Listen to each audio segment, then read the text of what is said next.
Hi, we're Sabrina and Eric Zerphy, and we're 25-year boaters. Recently purchased a 43-foot Galeon, and we love it. Well, we both met at the Naval Academy, and when we graduated from the Naval Academy, Sabrina became a surface warfare officer, and I became a nuclear submarine officer. So our professional lives started out on the water, and while we lived down in Norfolk, we bought a boat. I think we both kind of have the affinity for the sea, for the ocean, and a good, healthy respect of boating. Sabrina and I do a lot. We've been everywhere from the Jersey Shore all the way down to the Keys now, and back up. When people come on board, they're just really taken back. To me, this is more like a yacht as opposed to a boat. It's just beautifully finished. The cabinetry is gorgeous. It's easy to keep clean. It's easy to keep up. And how this runs and handles the rough water is amazing.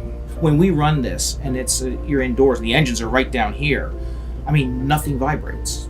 For two people cruising up and down the ICW, it gives you everything you need on the inside and on the outside.